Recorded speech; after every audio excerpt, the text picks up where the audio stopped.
بسم اللہ الرحمن الرحیم۔ السلام علیکم ورحمۃ اللہ وبرکاتہ۔ یہ آپ کا چینل اسلامی وظائف آفیشیل ہے۔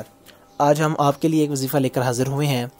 وہ بچے یا وہ بڑے آدمی یا وہ ہمارے بھائی جو بھولنے کی عادت میں مبتلا ہوں، کوئی بھی کام ان کو یاد نہ رہتا ہو یا جو کوئی کام یاد رہتا ہو عین موقع کے اوپر وہ بھول جاتے ہوں، بچوں کو سبق یاد نہ رہتا ہو، سبق یاد ہو جب استاد کے پاس سنانے کے لیے جائیں تو وہ سبق بھول جائیں۔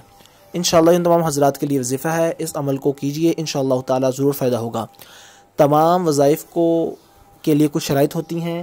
اولاً 5 وقت کی نماز کا باجماعت کے ساتھ اہتمام ہو، 24 گھنٹے تو نہیں لیکن کم سے کم زیادہ وقت انسان وضو کی حالت میں رہو، قرآن پاک کی کم سے کم جتنی آپ سے ہو سکے روزانہ کی بنیاد پر 1-2 آیات، 1-2 صفحے، 1-2 رکوع قرآن پاک کی تلاوت کی ہوں۔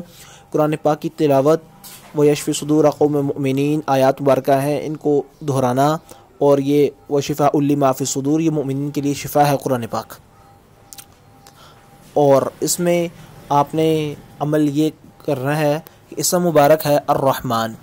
ہر فرض نماز کے بعد آپ نے اس الرحمن اس اسم مبارک کو 100 مرتبہ پڑھنا ہے، یا پھر ایک اور وظیفہ بھی ہے یا رحمانو یا رحیمو، ان دونوں اسموں کو ملا کر 21 مرتبہ پڑھنا ہے ہر نماز کے بعد، یا پھر الرحمانو ہر فرض نماز کے بعد 100 مرتبہ پڑھنا ہے، یا پھر یا رحمانو یا رحیمو یہ دونوں ملا کر 21 مرتبہ اول آخر درود پاک کے ساتھ پڑھنا ہے۔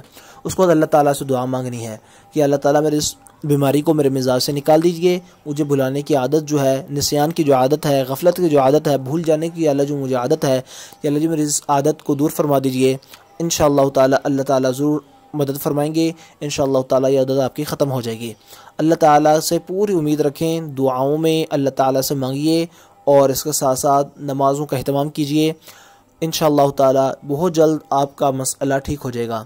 اگر آپ کو ہمارا یہ چینل اچھا لگا ہے تو ہمارے اس چینل کو سبسکرائب کیجئے، اور اپنے فرینڈز اور فیملی ممبرز کے ساتھ اس وظیفے کو ضرور شیئر کیجئے۔